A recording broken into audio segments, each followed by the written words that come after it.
அருட்பெருஞ்சோதி அருட்பெருஞ்சோதி தனிப்பெரும் கருணை அருட்பெருஞ்சோதி. எல்லா உயிர்களும் இன்புற்று வாழ்க, வள்ளல் மலரடி வாழ்க வாழ்க, கொல்லா வருதம் குவளை எல்லாம் ஓங்குக, நல்லோர் நினைத்த நலம் பெறுக, நன்று நினைத்த எல்லோரும் வாழ்க இசைந்து. உலக மக்களே, அறிவார்ந்த அன்பர்களே, ஆண்மநேய ஒருமைப்பாடுடைய அன்பர்களே, வல்லப்பமான கருளிய திருவற்பாவில் 3ஆம் திருமுறையில் பதிகம் 13 ஆற்றா காதலின் இரங்கல் என்ற பதிகத்தில் இருக்கின்ற பாடலுடைய விளக்கங்களை நாம் பார்த்து கொண்டிருக்கிறோம். ஆற்றா காதலின் இரங்கல் மொத்தம் 11 பாடல்களை கொண்டது. ஒவ்வொரு பாடலிலும் சமயங்களும் மதங்களும் மார்க்கங்களும் சூழ்ந்திருந்த காலகட்டங்களில் எப்படியெல்லாம் இறைவனை வணங்கினார்கள் என்பதையும், அதன் பிறகு அந்த சமய தலைவர்களுடைய பெயர்கள் எத்தனை வகைப்பட்டது என்பதையும், எப்படியெல்லாம் வழிபட்டு கொண்டிருந்தார்கள் என்பதையும் வல்லப்பமான அவர்கள் நமக்கு ஒவ்வொரு பாடலிலும் ஒவ்வொரு விதமாக பொருள்பட நமக்கு அருளி இருக்கிறார்கள். அதை பார்த்து கொண்டிருக்கிறோம். ஆற்றா காதலின் இரங்கல் என்பது தலைவின் மீது காதல் கொண்டுள்ளாள். காதலி காதலனை பார்க்க முடியாமல் தவித்துக் கொண்டிருக்கிறாள். அப்படிப்பட்ட மன துயரத்தை இனிமேல் சகித்து கொள்ள முடியாது, பொறுத்து கொள்ள முடியாது. நிறைவேறாத காதலை நினைத்து மனம் துன்பப்படுவதை பொறுத்து கொள்ள முடியாது, சகித்து கொள்ள முடியாது என்று சொல்லி தோழியிடம் சொல்வது போல உள்ளத்தை வருணனை செய்து தன்னை தலைவியாகவும் தியாகராஜ பெருமானை தலைவனாகவும் கற்பனை செய்து நமக்கு இந்த பாடல்களை அருளியிருக்கிறார்கள். ஏன் பெண்ணாக உருவகப்படுத்தினார் என்பதை நீங்கள் புரிந்து கொள்ள வேண்டும். ஒரு காதலி தன்னுடைய காதலை தெரியப்படுத்த வேண்டும் என்றால் தன்னை ஒரு பெண்ணாக உருவகப்படுத்தி காதலனுடைய காதலுக்காக ஏங்கிக் கொண்டிருக்கிறாள் என்பதை இன்பமாக சொல்ல முடியும். இல்லை என்றால் சொல்வதற்கு மிக கடினமாக இருக்கும். அதனால் அப்படிப்பட்ட காதலை நான் இறைவன் மீது கொண்டுண்டேன், ஆனால் அந்த இறைவன் என்னை பார்க்க வரவில்லை என்ற ஏக்கத்தை, மன துயரத்தை உலக மக்களுக்கு தெரிவிக்கிறார். உள்ளத்திடம் சொல்வது போல, தோழியிடம் சொல்வது போல உலக மக்களுக்கு தெரிவித்துக் கொண்டிருக்கிறார். வல்லப்பமானவர்கள் இந்த மண்ணுலக வருவிக்க உற்று 9 ஆண்டுகள் வரையிலும் தான் யார் என்று தெரியாத நிலையில் இருந்த பொழுது இறைவன் ஆட்கொண்டு மறைந்து விடுகிறார். யாது? அருட்பெருஞ்சோதி ஆண்டவர். அவருக்கு அதன் பிறகு இவருக்கு வருவிக்க உற்றவன் என்ற நிலை மட்டும் அவருக்கு தெரிகிறது. இறைவனால் வருவிக்க உற்றவன் என்ற நிலை மட்டும் அவருக்கு தெரிகிறது. அப்போ சுத்த சன்மார்க்கத்தை பற்றி தெரியாது. சமயங்களும் மதங்களும் மார்க்கங்களும் சூழ்ந்திருந்த நேரங்களில் இவரும் அதே போல உடம்பெல்லாம் திருநூறு பூசிக்கொண்டு கழுத்திலே உத்திராட்ச கொட்டை போட்டுக்கொண்டு எப்படியெல்லாம் இறைவனை வழிபட்டார்கள் என்பதையும் இவரும் வழிபட்டு கொண்டிருந்தார் என்பது திருவற்பாவிலே உள்ளதை உள்ளபடி உண்மையாக நமக்கு அருளியிருக்கிறார்கள். ஏன்னால் அந்த நிலை அப்பொழுது அவர் இருந்த நிலை அது. அதன் பிறகு சுத்த சன்மார்க்கத்தை பெற்ற பிறகு இறைவன் வடலூரில் இருக்கின்ற அருட்பெருஞ்சோதி ஆண்டவர் என்று சொல்லுவார். பிரபஞ்சத்திற்கே ஒரே சத்தியஞான சபை வடலூரில் இருக்கின்ற சத்தியஞான சபை. அப்போ அந்த நிலையில் இருக்கும்போது இறைவனை எப்படி வர்ணிக்கிறார், இறைவனிடம் எப்படி அருளை பெற்றுக் கொண்டார், இறைவனிடம் எப்படி சரணடைந்தார், இறைவனிடம் தன்னுடைய உடல் பொருள் ஆவியை எப்படி ஒப்படைத்து இறுதியில் இறைவனானார், உலக மக்களுக்கு சுத்த சன்மார்க்க நிலையை எப்படி தெரிவிக்கிறார் என்பதை ஒவ்வொரு பாடல் மூலமாக நாம் பார்த்து கொண்டிருக்கிறோம். அந்த வகையில் நாம் பார்க்க வேண்டிய பாடல் 3ஆம் திருமுறையிலே சமயங்களும் மதங்களும் மார்க்கங்களும் சூழ்ந்திருந்த காலகட்டங்களில் திருவொற்றியூரிலே இருந்து கொண்டு இறைவனை எப்படி வர்ணிக்கிறார், எப்படிப்பட்ட இறைவன் என்று சொல்லுகிறார் என்பதை பார்க்க போகிறோம். 9வது பாடல். இதுவரை 8 பாடலுடைய விளக்கங்களை பார்த்திருக்கிறோம். இன்று 9வது பாடல். நாக அணியார் நக்கர் என்னும் நாமம் உடையவர். நல்லா கவனிக்கணும் நீங்க. ஏன்னா இந்த வேதங்களும் ஆகமங்களும் இந்த 4 யுகங்களிலுமே கிரேத யுகம், துவாபர யுகம், கலியுகம் முடிந்து விட்டது. 1900ஆம் ஆண்டிலே முடிந்து விட்டது. இப்போ நம்ம ஒளி யுகத்தில் இருந்திருக்கோம், சுத்த சன்மார்க்க காலத்தில் இருக்கிறோம் என்பதை நீங்கள் புரிந்து கொள்ள வேண்டும். அப்போ அந்த காலகட்டங்களில் இறைவனை எப்படியெல்லாம் சொன்னாங்க, வேதங்களும் ஆகமங்களும் எப்படி சொல்லியது, அங்கே இங்கே சொல்றாரு. நாக அணியார் நக்கர் என்னும் நாமம் உடையார், நாரணன் ஓர் பாகமுடையார், மலைமகள் ஓர் பாங்கர் உடையார், பசுபதியார், போகம் உடையார், யோகம் உடையார், ஒற்றியுளார் உற்றார்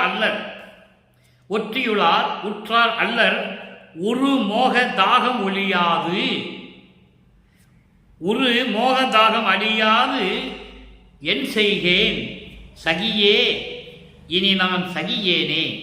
சகியே என்பது தோழியே என்று பொருள். தோழியிடம் சொல்லுவது போல இந்த பாடலை அருளியிருக்கிறார்கள். இப்போ இந்த பாடலை பார்த்துட்டோம். இந்த பாடலில் வர பதவுரை பாருங்க. பாடல் கொஞ்சம் கடினமாக தான் இருக்கும், ஆனால் பொருள் அவ்வளவு அழகாக எளிமையாக நமக்கு அருளியிருக்கிறார்கள். நம்மளை எல்லாம் படைத்து காத்து கொண்டிருக்கின்ற அருட்பெருஞ்சோதி ஆண்டவராகிய வல்லற்பெருமான் அவர்கள். வல்லப்பெருமான் அதாவது பிள்ளை பெருமான் அவர்கள் அருட்பெருஞ்சாண்டவர் தன் மகனுக்கு செல்வப்பிள்ளை என்று பெயரிட்டு தன்னுடைய திருவிளையாடலினால் இந்த உலகிற்கு மண்ணுலகிற்கு ஒரு தாயின் வழியாக வருவிக்க செய்கிறார். நல்லா கவனிக்கணும், அது எப்படிப்பட்ட பொருள், என்ன விளக்கன்றதை நம்ம பார்க்க போகிறோம். அப்படி அந்த சூழ்நிலையில் தான் அவர் இருந்துகிட்டு இருக்கார். இப்போ இந்த பாடலுடைய பதவுரை பாருங்க. நாக அணியார். நாக அணியார் என்பது நாக பாம்புகளை, விஷம் கொண்ட பாம்புகளை கழுத்திலே அணிந்து கொண்ட இறைவன். அப்படிதானே சிவபெருமான சொன்னாங்க, இன்னும் சொல்லிட்டு இருக்காங்க. அந்த யோகங்கள்லாம் முடிஞ்சு போச்சு. சமய தலைவர்களுடைய அந்த நிலைகள்லாம் முடிஞ்சு போச்சு. அப்போ நாக அணியார் என்பது விஷப்பாம்புகளை கழுத்தில் அணிந்து கொண்டவர், நக்கர் என்னும் நாமம் கொண்டவர்.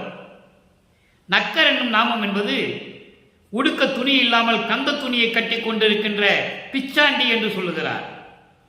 இறைவனை பிச்சாண்டி என்றும் அழைத்துக் கொண்டிருந்தார்கள்.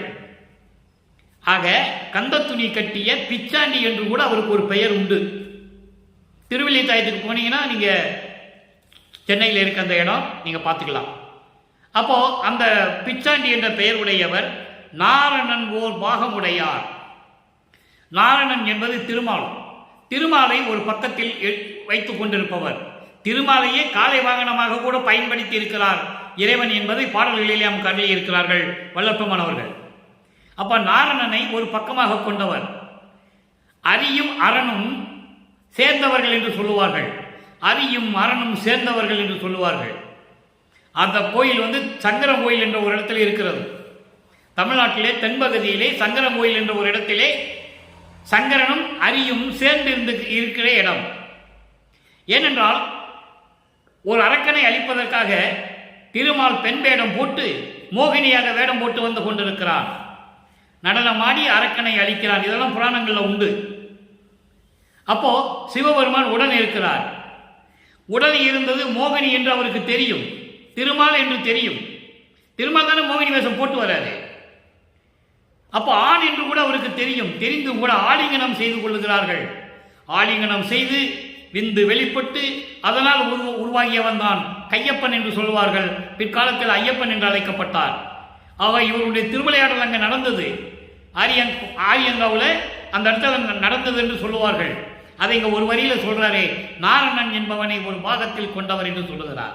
அந்த கோயில் சங்கர கோயில் இருக்கு, நம்ம தெக்க இருக்கு. அப்போ அடுத்த மலைமகள் இமயமலையினுடைய அரசனுடைய மகள், அவளையும் ஒரு பக்கத்தில் இட்டு கொண்டவன், இடது பக்கத்திலே வைத்துக் கொண்டவன் பசுபதியார்.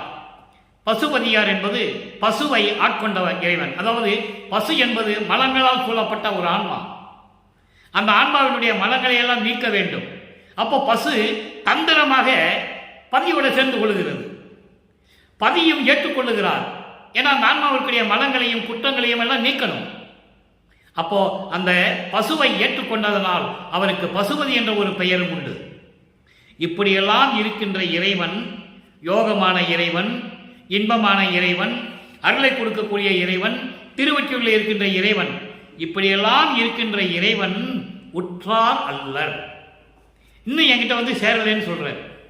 அப்போ 24 ஆண்டுகள் வரையிலும் வருவிக்க உற்று அருட்பெருஞ்சோதி ஆண்டவரால் இந்த மண்ணுக்கு வருகை விட்டு 24 ஆண்டுகள் வரையிலும் அவர் யார் என்று தெரியாத நிலையில் அருட்பெருஞ்சோதி ஆண்டவர் திருவிளையாடல் செய்து கொண்டிருக்கிறார். மகனை வைத்துக் கொண்டு திருவிளையாடல் செய்து கொண்டிருக்கிறார். ஏன்னா அந்த சமயங்களையும் மதங்களையும் மரங்களையும் பொய்ன்னு சொல்லணும். உலகத்தில் நடந்த உண்மைகளெல்லாம் உலக மக்களுக்கு சொல்லணும். அப்போ இவரை தன் மகனை உலகியலில் இருக்க வைக்கிறார். நீங்க அதை நல்லா புரிஞ்சுக்கணும். சும்மா பாட்டு மட்டும் படிச்சுட்டு ஒரு வரிக்கு அர்த்தம் சொல்றது நமது நோக்கம் அல்ல. வல்லப்பெருமான் பிரபஞ்சத்தின் கூறிய உண்மைகளை சொல்லணும். அருட்பெருஞ்சோதியின் திருவிளையாடலை சொல்லணும்.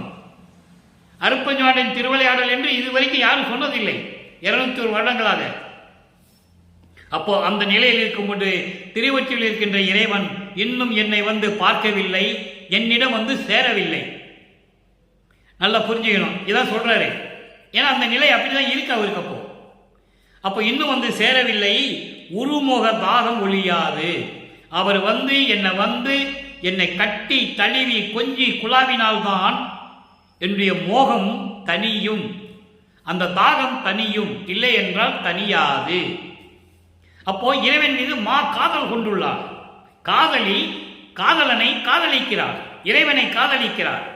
அப்போ அந்த சுகம் எப்படி இருக்கும்? அதை நிறைவேறணும்னா அவர் வந்து என்கிட்ட வந்து கட்டி தழுவி கொஞ்சி குழாவ வேண்டும். அப்பதான் எனக்கு அந்த மோக தாகம் ஒழியும், இல்லைனே ஒழியாது. என் தோழியே, நான் என்ன செய்வேன் என்று தெரியவில்லை. நான் இனிமேல் இதெல்லாம் பொறுத்து கொள்ள முடியாது என்று சொல்லுகிறார். அப்போ இந்த பாடலுடைய விளக்கத்தை இப்போ மொத்தமாக கோர்வையாக பார்க்க போகிறோம். அதாவது விஷமுள்ள நாகப்பாம்புகளை அணிகளாக அணிந்து கொண்டவர், உடுக்க துணி இல்லாமல் கந்த துணியை கட்டி கொண்டு பிச்சை எடுத்துக் கொண்டிருக்கின்ற பிச்சாண்டி என்ற பெயர் உடையவர். அப்படிப்பட்டவர் நாரணனை திருமாலை ஒரு பக்கமாக கொண்டுள்ளவர், தன் பாதியை அவனுக்கு கொடுத்தவர். அதோடு மட்டுமல்ல, இமயமலையின் அரசனின் மகளான உமாதேவியையும் ஒரு பக்கமாக கொண்டவர். பசுபதியார், பசுபதி என்ற பெயர் உடையவர், யோகம் உடையவர், போகம் உடையவர் எல்லாம் சொல்லுவார். ஒற்றியில் இருக்கின்ற இறைவன் அவர் வந்து என்னை வந்து இன்னும் சேர்த்து கொள்ளவில்லை, அணைத்துக் கொள்ளவில்லை. இந்த காதலுடைய தாகம் மயக்கம் எப்போ தீருமோ என்று எனக்கு தெரியாது. அவர் வந்தால்தான் அந்த தாகம், மோகம் என்ற ஒரு தாகம் ஒழியும். என் தோழியே, நான் என்ன செய்வேன்? இனிமேல் என்னால் பொறுத்து கொள்ள முடியவில்லை என்று சொல்லுகிறார். இந்த பாடல் மூலம் உலக மக்களுக்கு தெரிவிப்பது, அதையும் சொல்லணும்ல, பாட்டு படிச்சுட்டு போயிட்டு மட்டும் போதாது. இது ஏன் இதை சொன்னாரு? உலக மக்களுக்கு சொல்றாரு தன்னுடைய நிலையை. இறைவனால் வருவிக்க உற்று அருட்பெருஞ்சோதி ஆண்டவருடைய திருவுடையாளால் என்னுடைய மறைப்பு எல்லாம் மறைக்கப்பட்டு நான் யார் என்று தெரியாத நிலையில் இருந்தபோது, சமயங்களும் மதங்களும் மார்க்கங்களும் சூழ்ந்திருந்த காலகட்டங்களில் நான் திருவொற்றியூரிலே நின்று கொண்டிருக்கிறேன். உலக மக்களே, என்னை பார்த்து தியாகராஜ பெருமான் என்னை திரும்பி பார்க்காமல் தெருவழியாக ஓடுகிறார். நானும் ஓடினேன், ஓட்டத்தை பிடிக்க முடியவில்லை. மனம் துன்பப்பட்டது, வேதனைப்பட்டது, துயரப்பட்டேன். நாரைகளையும் கிளிகளையும் தூது அனுப்பி பார்த்தேன், பலன் இல்லை. ஒரு குறைச்சி பெண்ணிடம் கூட குறி கேட்க சென்று கொண்டிருந்தேன், அதனாலும் பலன் இல்லை. இப்படியெல்லாம் இருக்கின்ற இறைவன் என்னை வந்து அழைத்துக் கொண்டால்தானே, என்னோடு சேர்ந்தால்தானே என்னுடைய இந்த காதல் மயக்கம் தீரும். உலக மக்களே, நான் தவித்துக் கொண்டிருந்தேன் அந்த காலகட்டங்களில் என்று உலக மக்களுக்கு தெரிவிக்கிறார். சரி, இப்போ உலக மக்களுக்கு தெரிவிச்சாச்சு. ஏன் வருவிக்க விட்டார்? இப்படியெல்லாம் இந்த காலகட்டங்களில் நான் எப்படியெல்லாம் இருந்தேன், திருநூறு பூசிக்கிட்டு இருந்தேன், உத்தராட்ச வட்டியை போட்டுக்கிட்டு இருந்தேன், எல்லா சாமிகளையும் கும்பிட்டுக்கிட்டு இருந்தேன், எல்லாத்தையும் போட்டி பாடிக்கிட்டு இருந்தேன். உண்மைதான், எனக்கு தெரியாதே, இதெல்லாம் பொய்ன்னு எனக்கு தெரியாதுன்னு சொல்றேன். அப்போ பொய்ன்னு தெரிஞ்ச பிறகு சுத்த சம்மாதத்துக்கு வந்துடுறாரு. வர்றாரு மட்டுமல்ல, அவங்க அப்பா கூப்பிட்டு வந்துடுறாரு. மகனே, இது வரைக்கும் நீ அங்கே இருந்தது போதும், அங்கே ஒன்றும் இல்லை, ஒரு புரோஜனம் கிடையாது, நீங்க வா, உலக மக்களுக்கு சுத்த சன்மார்க்கத்தை பற்றி நீ சொல்லணும். அதான் அகவல்ல சொல்வாரு, ஆன்ற சன்மார்க்க மணி பெற என்னைத்தான் ஈன்று அமுதளித்தை இனிய நற்றாயேன்னு சொல்லுவார். அதுக்காக தானே வர வச்சது. அதை மக்களுக்கு சொல்லணும் இல்லை. யார் சொல்றது? யார் சொல்லலை இது வரைக்கும். பொதுப்படையா பேசினாங்க, அவ்வளவுதான். ஆனால் இந்த நிலையில் இருக்கும்போது சுத்த சன்மார்க்கத்துக்குள்ள என்றாகிறாரு, உள்ள நுழைகிறாரு. சுத்த சன்மார்க்கத்துக்கு வந்த உடனே அவருடைய நிலை என்ன? இறைவன் யாருன்னு சொல்றாரு, பிரபஞ்சத்தின் இறைவன் யார், இதெல்லாம் பொய்ன்னு சொல்லிட்டாரு. இவங்கெல்லாம் சமயத்தை சேர்ந்த பூரா பதத்தலைவர்கள், அவங்ககிட்ட ஒண்ணுமே இல்லைன்ட்டாரு. அப்போ அருட்பெருஞ்சோதி ஆண்டவரை எப்படி பார்த்தாரு? அங்க பார்க்க முடியல. மூன்றாம் திருமுறையில் பார்த்த பாடலாம் பார்க்க முடியல, ஏங்கிட்டு இருக்காரு.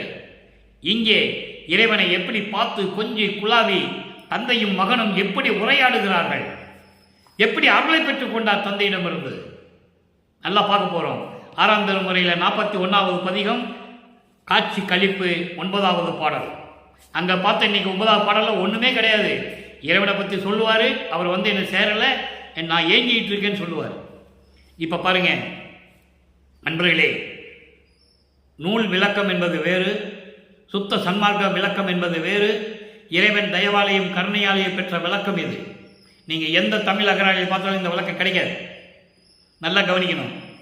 தோய்ந்தானை என் உள்ளத்தே என்பால் அன்பால் சூழ்ந்தானை யான் கொடுத்த சொற்பு மாலை வேய்ந்தானை என்னுடைய வினை தீர்த்தானை. முதல்ல இந்த 3 வரிக்கு விளக்கம் பார்ப்போம், அதுக்கப்புறம் பின்னால. தோய்ந்தானை என் உள்ளத்தே, எனது உள்ளத்தில் சேர்ந்து கொண்ட இறைவனை, என் உள்ளத்தில் சேர்ந்து கொண்ட இறைவனை, என்னிடம் அன்பால் கலந்து கொண்டவனை, அதான் சூழ்ந்தானைன்னு சொல்லுகிறார். அப்படிப்பட்ட என் கலந்து கொண்டவனை நான் கொடுத்த சொற்பு மாலை வேய்ந்தானை. நான் பாடிய அந்த பாடல்களை எல்லாம், பாடல்கள் மட்டுமல்ல, விண்ணப்பங்கள், முறையீடுகள், வேண்டுகோள்கள் எல்லாத்தையும் சேர்த்து சொல்லணும். இவற்றையெல்லாம் ஏற்றுக்கொண்டவனை, பெற்றுக்கொண்டவனை. வேய்ந்தானை என்பது ஏற்றுக்கொண்டவனை, பெற்றுக்கொண்டவனை, என்னுடைய வினை தீர்த்தானை. எப்படி சொல்றார் பாருங்க, என்னுடைய வினை தீர்த்தானை. அவருக்கு என்ன வினை இருந்தது? ஒண்ணுமே இல்லை. அவர் இறைவனாகவே வருவிக்க உற்றவர். அப்ப என்ன வினை? உலக மக்களுக்கு இருக்கிற வினையை சொல்லணும் இல்ல? அப்ப அந்த வினை தீர்க்கணும்னா சுத்த சன்மார்க்கத்துக்கு வரணும் இல்ல? அதுக்குதான் சொல்றாரு வினை தீர்த்தானை. நான் சமயங்களிலும் மதங்களிலும் மார்க்கங்களில் பற்று கொண்டிருந்த போது ஏற்பட்ட குற்றங்கள் குறைகளினால் ஏற்பட்ட அந்த வினைகளை எல்லாம் தீர்த்தவனை, தீர்த்து என்னை ஆட்கொண்டவனை, வேதாந்த முடிமேல் விளங்கினானை. வேதாந்தம் என்பது மன எல்லைகளுக்கு அப்பால் உள்ள நிலை. அந்த நிலையில் அந்த விளக்கங்களின், வேதாந்தங்களுடைய விளக்கங்களின் மேல் விளக்கமாக நின்ற இறைவனை, விளங்கிய இறைவனை. அதான் சொல்றாரு வேதாந்த முடிமேல் விளங்கினானை. வேதாந்தங்கள் சொன்ன விளக்கங்கள் இருக்கிறது அல்லவா, அந்த விளக்கங்களுக்கு மேல் விளக்கமாக விளங்கி கொண்டிருக்கின்றவனை.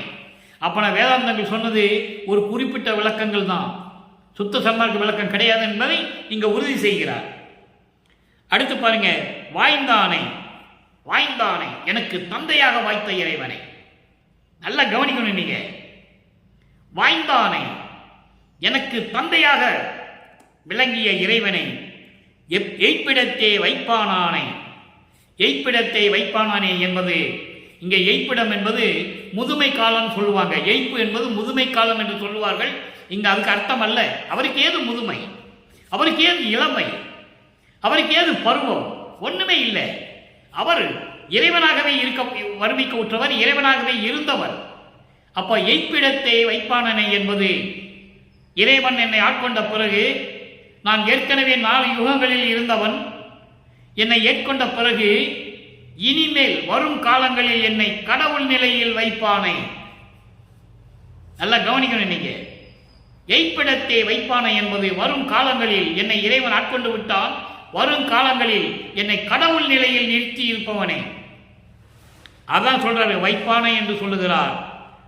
அதோடு மட்டுமல்ல, மணிமன்றில் நடிப்பானை, சத்தியஞான சபையிலே அருளடனம் செய்து கொண்டு அருளாட்சி செய்து கொண்டிருக்கின்ற இறைவனை, வரங்கள் எல்லாம் ஈந்தானை. ஈந்தானை எனக்கு என்னென்ன வரங்கள் இருக்கோ அத்தனை வரங்களும் எனக்கு கொடுத்த இறைவனை. ஆய்ந்தவர்த்தம் இதயத்தானை. நல்லா கவனிக்கணும் நண்பர்களே, ஆய்ந்தவர்த்தம் இதயத்தானை. ஆய்ந்தவர் யார்? ஆய்ந்தவர் என்றால் ஆராய்ச்சி செய்தவர்கள், ஆராய்ச்சி செய்து கொண்டிருப்பவர்கள். என்ன ஆராய்ச்சி? சுத்த சன்மார்க்கத்தை பற்றி. இதுவரையில் மதங்கள், மார்க்கங்கள், சமயங்கள்லாம் எப்படி இருந்தன, அதனுடைய நெறிமுறைகள் என்ன, அதனால் இந்த உலக மக்களுக்கு என்ன பயன் ஏற்பட்டது, அதெல்லாம் தேவையில்லை என்று சொல்ல ஆராய்ந்து சுத்த சன்மார்க்கத்தை ஆராய்ந்தார்களே, சுத்த சன்மார்க்கத்தில் சேர்ந்தார்களே, அந்த அன்பர்களின் இதயத்தில் இருக்கின்ற இறைவனை. எல்லா இடத்துலையும் இறைவன் இருப்பாருன்னா சும்மா சொல்ல, அதெல்லாம் பொய், அதெல்லாம் கிடையாது. படைத்தது இறைவன் பிரபஞ்சத்தை, எல்லா இடத்திலும் இருப்பாரு. ஆனால் சில இடத்துல ஒதுங்கி இருப்பார். சுத்த சன்மார்க்கத்தில் இடத்துல நிரந்தரமா இருப்பார். அதை இங்க சொல்றாரு. ஆய்ந்தவர்தம் இதயத்தானை எம்மானை கண்டு கழித்திருக்கின்றேனே. 3ஆம் திருமுறையில இருந்த நிலைக்கு இறைவனை பார்க்க முடியல. சுத்த சன்மார்க்கத்தை வந்த பிறகு சத்தியஞான சபையில் இருக்கின்ற இறைவன் சொல்லிட்டாரு. அந்த இறைவன் எப்படிப்பட்டவன் சொல்லிட்டாரு. இறைவனை பார்த்து நான் மகிழ்வோடு இருந்தேன், பேரின்பம் அடைந்தேன் என்று உலக மக்களுக்கு சொல்லிட்டார். சரி, இப்ப சொல்லியாச்சு. இப்ப இவர் கடவுளாகணும். அப்ப இறைவன்கிட்ட சரணடையணும். சரணடைஞ்ச பிறகு இவருடைய உடல் பொருள் ஆவியை இறைவனுக்கு கொடுக்கணும். எப்படி சொல்றார்? பார்க்கணும். அடைக்கலம் புகுதல் பதிகம் 55 9வது பாடல் 6ஆம் திருமுறை. நல்லா சொல்ல பாருங்க.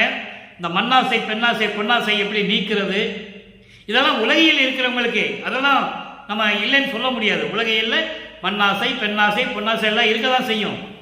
கடவுள் ஆகணும்னா அதை விடணும். இல்லை, ஒரு நிலைக்கு வரணும்னா அதெல்லாம் விடணும். அதுக்காக தான் சொல்கிறேன். அதுக்காக உலகியல்ல மக்கள் எல்லாம் மனைவி மேலே ஆசை விட்டணும், செல்வாக்கு மேலே ஆசை விட்டணும், பொருள் மேலே ஆசை விட்டணும், அதெல்லாம் உலகியல்ல கிடையாது. இருக்கணும், இருக்கின்ற வரைக்கும் சுத்த சன்மார்க்கத்தில் இருக்கணும். அது உலகியல் மக்களுக்கு. ஆனால் இவர் அடைக்கணும்னா இதெல்லாம் நீக்கி இருக்கணும் இல்லையா? அதனால உலக மக்களுக்கு சொல்றாரு. தன்னுடைய பெண்ணாசை பொன்னாசை மண்ணாசையை எப்படி நீக்கினாரு, எந்த நிலையை தந்தை மகனுக்கு கொடுத்தாரு, இதெல்லாம் உலக மக்களுக்கு சொல்லணும். அதை தான் சொல்றாரு. நல்லா புரிஞ்சுக்கணும் நீங்க. அதுக்காக வளர்ப்பமான வந்து எல்லா ஆசையை விட சொல்லிட்டாரு அப்படிலாம் நீங்க தயவு செஞ்சு நினைக்காதீங்க. உலகியல் மக்களுக்கு அது தேவைதானே. அந்த உலகியல் மக்கள், அந்த சம்சாரிகள் எப்படி இருக்கணும்னா சுத்த சன்மார்க்கத்தில் ஜீவகாரிய ஒழுக்கத்தோடு இருக்கணும். புலையும் கொலையும் விட்டுட்டு இருக்கணும். அதுதான் அவர் சொல்றாரு. இப்போ இவருடைய நிலையை உலக மக்கள் சொல்றாரு. நல்லா கவனிக்கணும். புல்லும் கலவ புல்லும் கலவ. புல்லும் கலவ என்பது தீய கொடுமைகளை தீய வினைகளை தரக்கூடிய உண்டாக்கக்கூடிய கலவரம் செய்யக்கூடிய, அதான் கலவை என்று சொல்றார். அப்படி தீய செயல்களையும் இதெல்லாம் உண்டாக்கக்கூடிய புனர் முளையார் புணர்ப்பும். புனர் முளையார் புணர்ப்பும் என்பது, புனர் முளையார் என்பது காமம் நிறைந்த பெண்கள். அவர்களுடைய புணர்ப்புன்னா அவங்களோட சேர வேண்டும் என்ற ஆசை. பார்க்கும் போதே அழகாக எல்லா பெண்களையும் சொல்லிட முடியாது. சில பெண்களை பார்த்த உடனே அவங்களுடைய பார்வை காம பார்வையாக இருக்கும் என்பதை இங்க குறிப்பிடுகிறார். அதான் சொல்றாரு. அவர்கள் பெண்களை இழிவுபடுத்தியோ பெண்களுடைய நிலையை மாற்றியோ அவர் சொல்லவில்லை என்பதை இங்க நான் குறிப்பிட விரும்புகிறேன், பதிவு செய்ய கடமைப்பட்டிருக்கிறேன். உலகிலே ஒன்று அல்லவா காமம் நிறைந்த பெண்கள், காம கண்களோடு பார்க்கின்ற பெண்கள் இருக்கிறாங்க. நம்ம இல்லைன்னு சொல்ல முடியாது, ஒட்டுமொத்த பெண்களையும் சொல்ல முடியாது.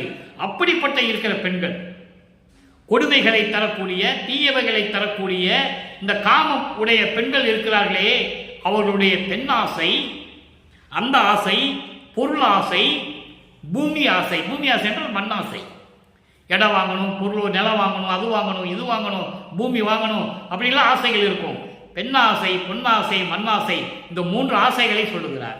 இந்த 3 ஆசையும் என் தொல்லும் உலக பேராசை உபரி கடத்தி.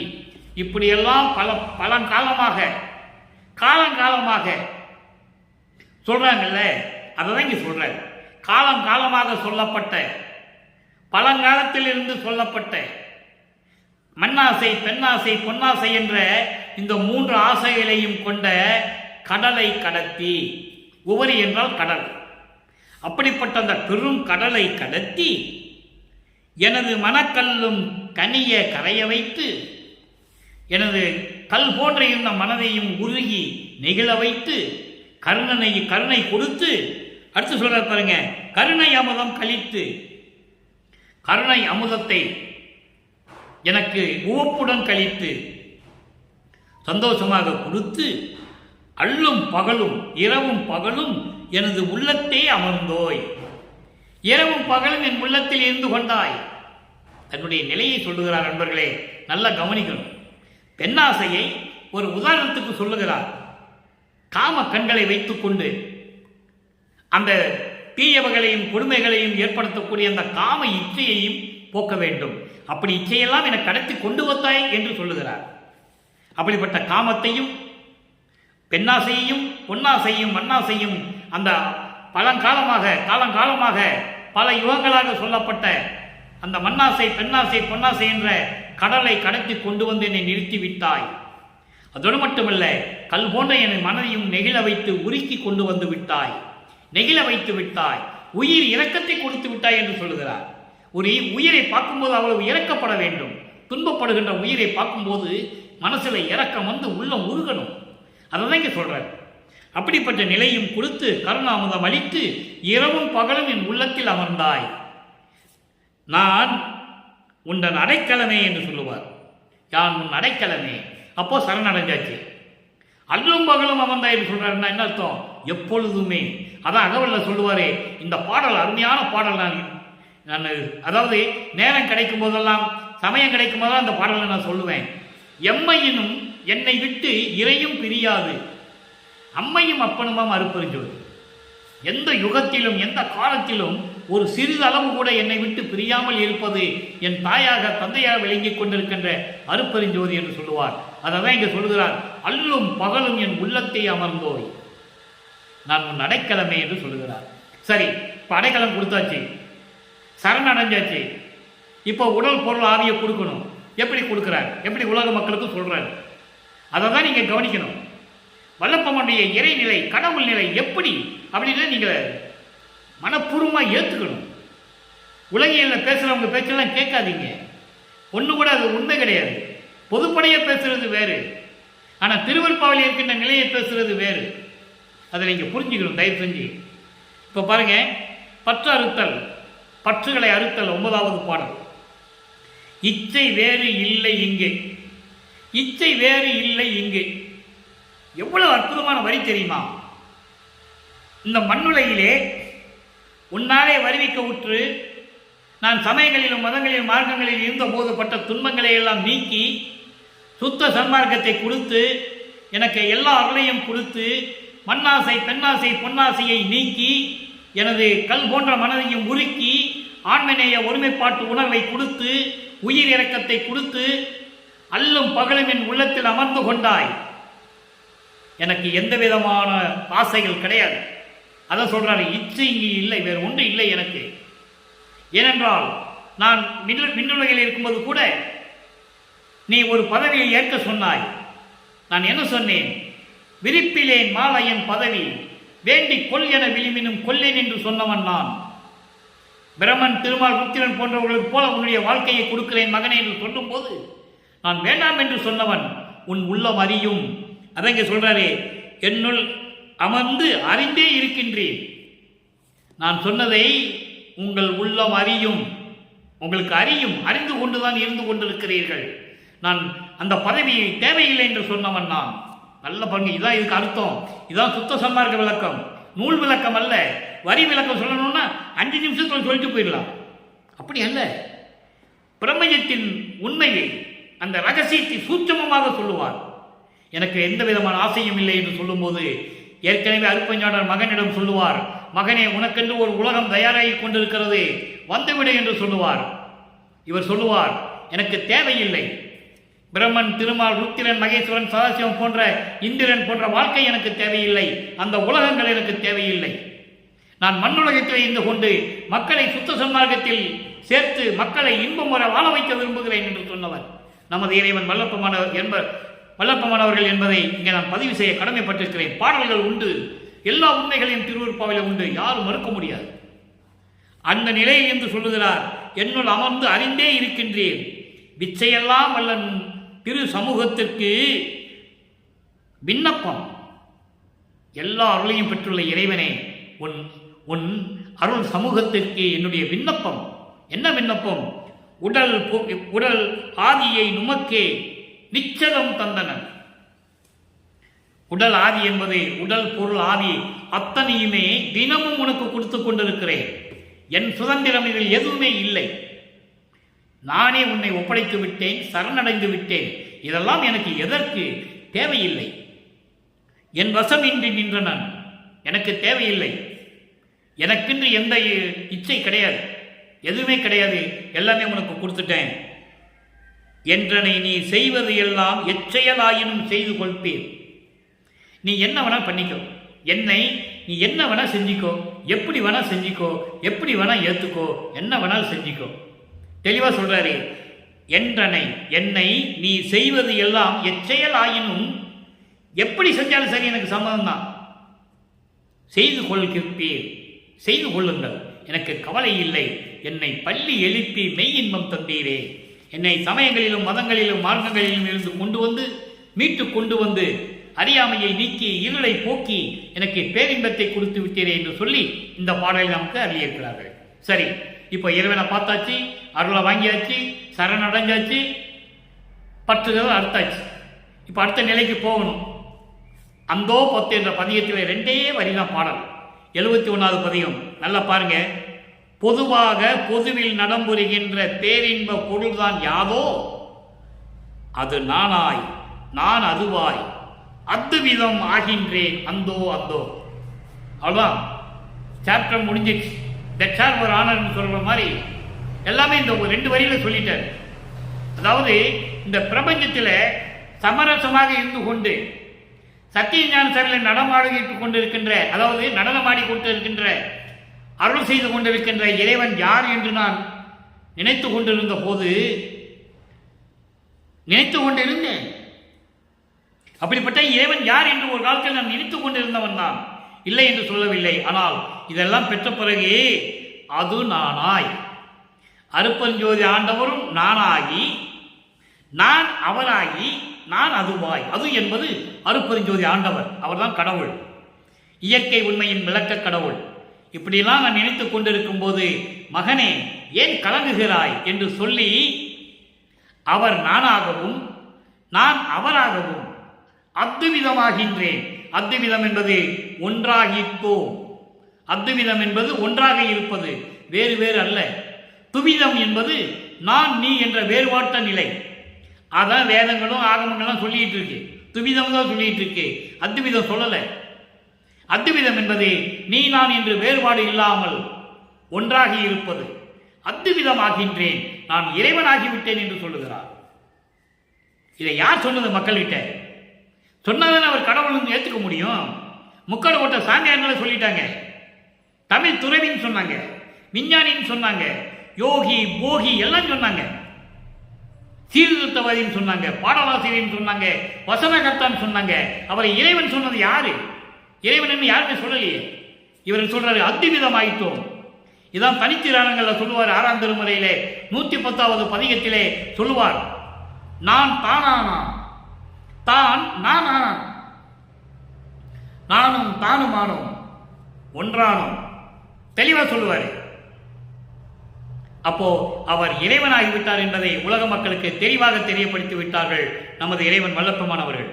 அருப்பஞ்சாண்டவர் அவர் ஒண்ணுதான். திருவிளையாடல் நடந்து கொண்டிருக்கிறது. வல்லப்பமான இறைவன் சொல்லுவதற்கு உங்களுக்கு என்ன கஷ்டம்? சரிதானே? இறைவனை இறைவன் சொல்றோம், இது என்ன உங்களுக்கு கஷ்டம்? அடுத்து 72 சன்மார்க்க நிலை 9வது பாடல். சுத்த சன்மார்க்கத்தின் நிலை என்ன? அதையும் சொல்லணும்ல. எல்லாம் சொல்லியாச்சு, நான் கடவுள் ஆகிட்டேன், எல்லாம் சொல்லிட்டாரு. சுத்த சன்மார்க்க நிலை என்னன்னு உலக மக்கள் சொல்லணும்ல. அது சொல்றாரு பாருங்க. நான் எப்படி இறைவனை பார்த்தேன்னு சொல்றாரு. எல்லாரும் முகத்திலையும் நான் எப்படி பார்த்தேன்னு சொல்றேன். நல்லா கவனிக்கணும் நீங்க. நல்லாரும் என்பது சமயங்களையும் மதங்களையும் மார்க்கங்களையும் விட்டுவிட்டு கொலையும் புலையும் தவிர்த்து இந்திர ஒழுக்கம், கர்ம ஒழுக்கம், ஜீவ ஒழுக்கம், ஆன்ம ஒழுக்கம் என்ற 4 ஒழுக்கங்களையும் மேற்கொண்டு கொலையும் புலையும் தவிர்த்து சங்கற்ப விகற்பங்களை எல்லாம் தவிர்த்து இருக்கின்றவர்கள் தான் நல்லவர்கள். அப்படிப்பட்ட நல்லவர்களும் என்னை நயந்தாரும், என்னை விரும்பியவர்களும், என் மீது அன்பு கொண்டவர்களும், நன்மை சொல்ல வல்லாரும், உலக மக்களுக்கு நன்மைகளை சொல்லக்கூடிய வலிமை பெற்றவர்களும் என்னை வளர்த்தாரும். அண்டர்லைன் திஸ் வேர்ட், அண்டர்லைன், என்னை வளர்த்தாரும். நல்லா கவனிக்கணும். எப்படிப்பட்ட ஒரு பிரபஞ்சத்தின் உண்மையை தெளிவா ஒரே வரியில, ஒரு வரி கூட கிடையாது, அரை வரி தான். என்னை வளர்த்தாரும். என்னை ஒரு தாயின் வழியாக, அதாவது உபசாரத்தால் பெற்ற தந்தை என்பான் ஒருத்தியினுடைய சுக்கில பையிலிருந்து உபசாரத்தால் பெற்ற தாய் என்பால் ஒருத்தியின் சுரோணத்திரையில் சேரும் வரை என்னை பாதுகாத்த அருளினீர். அந்த உபசாரத்தால் பெற்ற தாயின் கருவறையிலே இருக்கும்போது நான் பட்ட துன்பங்களை எல்லாம் நீக்கி எனக்கு அருளினீர். இருட்டறையை ஒளியாக்கினீர். பசி என்று சொல்லும்போது அருணமதம் கொடுத்தீர். இப்படியெல்லாம் சொல்லுவார். அப்போ வளர்த்தவங்களையும் அவர் நன்றி கூறுகிறார். நல்லா கவனிக்கணும் நீங்க. வளர்த்தவங்களையும் நன்றி கூறுகிறார். ராமையா பிள்ளை அவர்களும் சின்னையம்மை அவர்களும் நமது இறைவனை பெற்றுக் கொடுத்தார்கள். உண்மை. புண்ணியம் செய்தவர்கள், யாராலையும் மறுக்க முடியாது. மறுக்க முடியாத உண்மை, மறக்க முடியாத உண்மை. அவரை சொல்றாரு, இப்படியெல்லாம் என்னை வளர்த்தவர்கள் கூட இருந்தவர்கள் யாரு? இவர் நம்ம சபாபதி அவர்கள், பரசுராமன் அவர்கள், அம்மையார் உண்ணாமலை அம்மையார் அவர்கள், சுந்தரம்மாள் அவர்கள் எல்லாம் வளர்த்தவர்கள் வரை அவர்களையும் நினைவு கூறுகிறார். அவர்களாலும் உன்னைதான் பார்த்தேன், என்னை வளர்த்தாரும் எல்லாரும் நீ என்று இருக்கின்றேன். எவ்வளவு அற்புதமா வளர்த்தவங்களை நன்றி கூறுகிறார், சுத்த சன்மார்க்கத்தில் இருந்தவங்களுக்கு நன்றி கூறுகிறார், எல்லாத்தையும் சொல்கிறார். எல்லாமே நீதான் என்று இருக்கின்றேன். நின்மலனே என்பது மலங்கள் நீங்கியவன். மலங்கள் ஆணவம், கண்மம், மாயை, மாமாயை, துரோதை, மாயைகள், மயக்கங்கள் எல்லாவற்றையும் நீங்கிய இறைவன். சமயங்களையும் மதங்களையும் மார்க்கங்களையும் ஜாதிகளையும் நீங்கிய இறைவன். அதான் நின்மலனே என்று சொல்லுகிறார். எல்லாருக்கும் மலம் உண்டு, நடராஜனும் கூட மலம் உண்டு. ஆன விஞ்ஞான கலர் மேவும் நடராஜபதியை என்று சொல்லுவார். எல்லாருக்கும் மலம் உண்டு. இந்த பிரபஞ்சம் தோன்றி அத்தனை பேருக்கும் மலம் உண்டு, பந்த பாசம் உண்டு. அருப்பெருஞ்சோதி ஆண்டவருக்கும் வள்ளல் பெருமானுக்கும் மட்டும்தான் இல்லை, இது எல்லாருக்கும் உண்டு. ஜாதி பற்றுகள் உண்டு, எல்லாருமே இருந்திருக்காங்க. அதுக்குள்ள போக வேண்டாம். போட்டுன்னா நான் மணிக்கணக்கில் பேசுவேன், நமக்கு நேரம் பத்தலை. பாடலுடைய விளக்கம் சொல்றதுக்கே எனக்கு நேரம் பத்தலை. அந்த காலத்தில் நீங்கள் நினைச்சு பாருங்க, மடாதிபதிகள், ஆதீனங்கள், சங்கராச்சாரியர்கள், ராமகிருஷ்ண மடத்தை சேர்ந்தவர்கள், நீங்க எந்த மடத்தை சேர்ந்தவங்களோட எடுத்துக்கங்க, ஒரு கீழ்ஜாதியில் இருக்கிறவனை ஒரு பொறுப்பாக வைத்துக் கொண்டதே இல்லை. அவங்க குரூப்ல சேர்த்துக்குவாங்க எல்லாரையும். இது ஏன் சொல்றாருன்னா, வல்லப்பெருமான் சொல்றாரு, இப்படிப்பட்ட இருக்கிறவங்க எல்லாம் இருந்திருக்கிறார்கள் என்று சொல்லுகிறார். அதான் நின்மலனே என்று சொல்லுகிறார். நம்ம சுத்த சன்மார்க்கத்தில் ஜாதி கிடையாது, நல்லா புரிஞ்சுக்கணும். நீ என்ன ஜாதின்னு கேட்க முடியாது, கேட்டாம சன்மார்க்கத்தில் இல்லைன்னு அர்த்தம். நீ என்ன சம்பாதிக்கிறன்னு கேட்க முடியாது. சுத்த சன்மார்க்கத்தில் இறைவனை வேண்டிட்டு இருக்கேன்னு தான் கேட்கணும். அதுதான் சுத்த சன்மார்க்கம். அதுக்கு தான் நின்மலனே என்று சொல்லுகிறார். அதோடு மட்டுமல்ல, நீ பெற்ற சே என்று இருக்கிறேன் சேர்ந்து உன் பக்கத்தில் எதுக்கு இருக்கிறேன்? நீ பெத்த பிள்ளை சொன்ன இல்லை, பெத்துட்டு எனக்கு செல்வ பிள்ளைன்னு பேர் வச்சே இல்லை, அப்ப நான் உன் மகன் தானே, நான் உன்னுடைய மகன், உன் பக்கத்திலே இருந்து கொண்டிருக்கிறேன் என்று சொல்லுகிறார். இதுதான் சுத்த சன்மார்க்க நிலை. அடுத்து இறுதியாக ஒரே ஒரு விளக்கம் நண்பர்களே. 84வது பதிகம் கைமாறு இன்மை.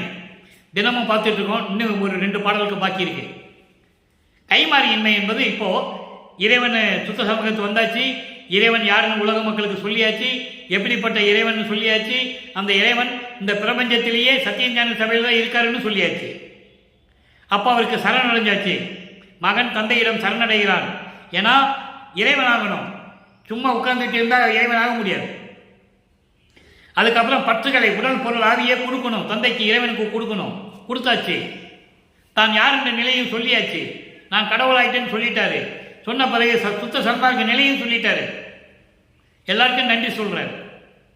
எல்லாருமே நீதான் என்று இருந்தேன் இறைவா, உன்னைதான் எல்லாரிடத்திலையும் நான் பார்த்தேன் என்று சொல்லிட்டாரு. அப்போ அது சுத்த சன்மார்க்க நிலை. இப்போ கைமாறு, நான் என்ன கைமாறு கொடுக்க போறேன்னு அப்பா கிட்ட சொல்றாரு. அப்பா மகனுக்கு என்ன சொல்றாருன்னு பார்க்க போறோம். பொற்பங்கயத்தின் புது நரமும் சுத்த சலமும் புகழ்கின்ற வெற்பந்தரமாம் மதிமதுவும் விலங்கும் பசுவின் பீம்பாலும் நற்பஞ்சகமும் ஒன்றாக கலந்து மரணவை தீர்க்கும் கற்பம் கொடுத்தாய், நின்றனக்கு கைமாறு ஏது கொடுப்பேனே. இந்த பாடலை கவனிங்க நண்பர்களே. இது உலகியல் விளக்கம் இங்கே சொன்னதவர். அதாவது நீ அருளை கொடுத்தது எவ்வளவு இனிப்பாக இருந்ததுக்காக இந்த பாடலை சொல்றாரு. எப்படி செந்தாமரை மலரில் இருக்கின்ற தேனு, அதில் இருக்கின்ற அந்த மலர்கள் இருக்கின்ற தூய்மையான நீர், அப்புறம் சர்க்கரையும் பசும்பாலும் சேர்ந்தா எப்படி இனிப்பாக இருக்குமோ அது போல நீ எனக்கு அருளமுதம் கொடுத்தாய், நான் உனக்கு என்ன கைமாறு செய்ய போறேன்னு சொல்றது இந்த பாடலுடைய நூல் விளக்கம்.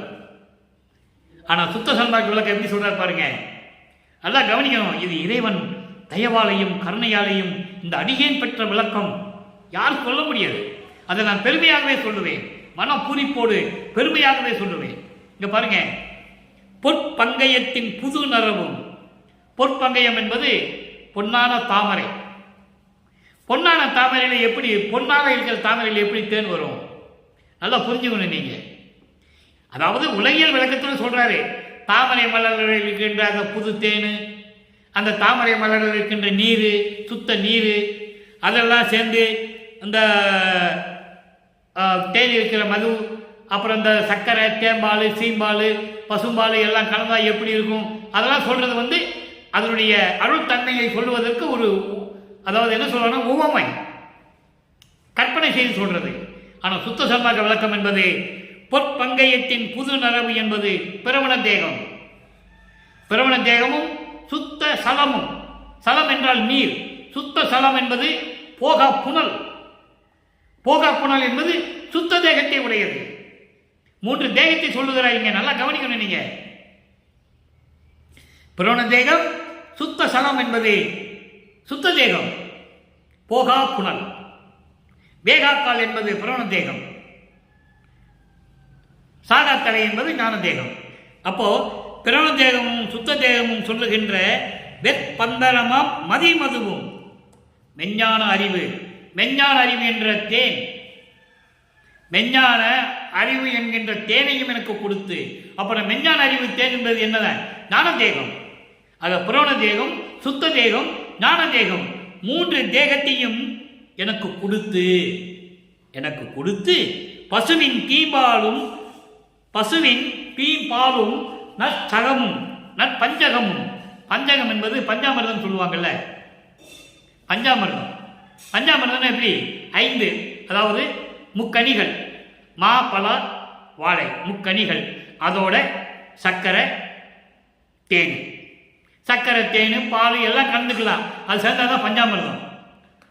அப்படி அந்த பஞ்சாமிர்தம் என்பது 5 வகையான நிலைகள். அப்ப 5 வகை நிலைகள் என்ன? 5 தொழில்கள்: படைத்தல், காத்தல், அழித்தல், மறைத்தல், அருளல். இந்த 5 தொழில்களையும் ஒன்றாக எனக்கு கொடுத்து, அதுக்கு முன்னால 4 யுகத்திலையும் 5 தொழிலையும் தனித்தனியாக செஞ்சிட்டு இருந்தான். பிரம்மன் தனியாகவும், திருமால் தனியாகவும், எல்லாம் தனித்தனியாக செஞ்சிட்டு இருந்தாங்க. எல்லாவற்றையும் ஒன்றா சேர்த்து எனக்கு கொடுத்துட்டேன்ற நற்பஞ்சகமும் ஒன்றா கலந்து. இதுதான் சுத்த சன்மார்க்க விளக்கம். அப்படி கலந்து கொடுத்து மரண நவை தீர்க்கும் கற்பங்கம் கொடுத்தாய். மரணம் என்கின்ற நோயை தீர்க்கிறதுக்காக கற்பம் கொடுத்தாய். கற்பம் கொடுத்தாய் என்பது என்ன? அருப்பெருஞ்சோதியை கொடுத்தாய். அருப்பெருஞ்சோதியை வாங்கிட்டா எதுக்கு வருது மரணம்? சுத்த சன்மார்க்கத்துக்கு வந்துட்டா எதுக்கு வருது மரணம்? அதான் இங்க சொல்றாரு. அதாவது நல்ல அருமையான விளக்கம் நண்பர்களே. இறைவன் அருளால் இன்று எனக்கு கிடைத்த விளக்கம் உங்களுக்கு சொல்லிவிட்டேன். பேரின்பமாக இருக்கிறேன். ஆக 3 தேகத்தையும் கொடுத்ததையும் இங்கு சொல்லுகிறார். பசுவனுடைய தீம்பாலும் பஞ்சகமும் ஒன்றாக கலந்து எப்படி இருக்குமோ அது போன்று 5 தொழில்களையும் எனக்கு கொடுத்தாய். மரணத்தை தீர்க்கக்கூடிய அருப்பதின் ஜோதியையும் எனக்கு கொடுத்து விட்டாய். நான் உனக்கு என்ன காரியமாறு செய்ய போகிறேன் என்று சொல்லுகிறார். உடனே அவர் சொல்றாரு, மகன் கேட்கிறாரு தந்தை கிட்ட. தந்தை மகனுக்கு சொல்லணும்ல. மகன்கிட்ட சொல்றாரு, மகனே நீ கவலைப்படாதே, மகனே கவலைப்படாதே, பயப்படாதே. நான் உன் தந்தை அல்லவா? நீ என் மகன் அல்லவா? நான் பெற்ற மகன் அல்லவா? என் செல்வ பிள்ளை அல்லவா? நீ எதுக்கு எனக்கு கைமாறு செய்யணும்? அதான் 5 தொழிலையும் உங்ககிட்ட கொடுத்துட்டனே. தெளிவா சொல்லுவார் சர்க்குரி மணி மாலையில. எல்லாவற்றையும் உனக்கு கொடுத்து விட்டேன், நீயே எல்லாமே இருந்து இந்த பிரபஞ்சத்தை இயக்குவாயாக என்று சொல்லுகிறார். ஆக்கல் அழித்தல் முதலாம் 5 தொழிலையும் தேக்கி அமுது நீ செய் என்றான். இன்னமுதம் அளித்தான். எப்படி? எடுத்து என்னை அணைத்தான், தூக்கி எடுத்து அணைத்தான். சிற்றம்பலத்து என் கொண்டு சொல்லுவார். இதுதான் எனக்கு செய்ய வேண்டிய கைமாறு என்று சொல்லுவார். உன்னை நம்பி இந்த பிரபஞ்சத்தை கொடுத்து விட்டேன் மகனே, நீ கடமையை கரெக்டாக, அதாவது சரியாக செய்வாய் என்று நான் நம்புகிறேன். அதுவே நீ எனக்கு செய்யும் கைமாறு என்று சொல்லி இந்த பாடலை நமக்கு அருளி இந்த பொருளுடைய விளக்கத்தை முடித்துக் கொடுக்கிறார்கள் நமது இறைவன் வல்லப்பமானவர்கள். எனவே உலக மக்களே, இப்படிப்பட்ட இறைவனை வல்லற்பமானவர்களை நாமும் அருப்பெருஞ்சோதி ஆண்டவரையும் நினைத்து வீட்டிலே அமர்ந்து கொண்டு மண் அகல் விளக்கிலே தீபமேற்றி குத்து விளக்கு, வெள்ளி விளக்கு, இந்த பஞ்ச விளக்கு, அஞ்ச விளக்கெல்லாம் தேவையில்லை. 5 முக விளக்கு, 8 முக விளக்கெல்லாம் சொல்லுவாங்க. அதெல்லாம் தேவை கிடையாது. அதெல்லாம் செய்யக்கூடாது. செஞ்சால் இறைவன் எப்படி வருவார்? வரமாட்டார். மண் அகல் விளக்கிலே தீபமேற்றி முன்னால் அமர்ந்து கொண்டு ஞானசரியை படியுங்கள். அங்கதான் சுத்த சன்மார்க்கம் தொடங்குகிறது. அங்கதான் மரணமில்லா பெருவாழ்வு தொடங்குகிறது. ஞானசரியை அங்கிருந்துதான் தொடங்குது. எனவே அந்த பாடல்கள் எல்லாம் படித்து இறைவனுடைய அருளை பெற்று, இறைவனுடைய அருளையும் செல்வங்களை எல்லாம் பெற்று இந்த வையகத்தில் நீங்கள் வாழ்வாங்கு குடும்பத்தோடையும் உறவினர்களோடையும் பிள்ளைகளோடையும் நீங்கள் நிறுவலி வாழ இறைவனுடைய தயவாலயம் கண்ணையாலே வாழ்த்து விடைபெறுகிறேன். இந்த வள்ளலார் ஊழியன். மீண்டும் நாளை சந்திப்போம். நன்றி, வணக்கம். அருட்பெருஞ்சோதி, அருட்பெருஞ்சோதி, தனிப்பெரும் கருணை அருட்பெருஞ்சோதி.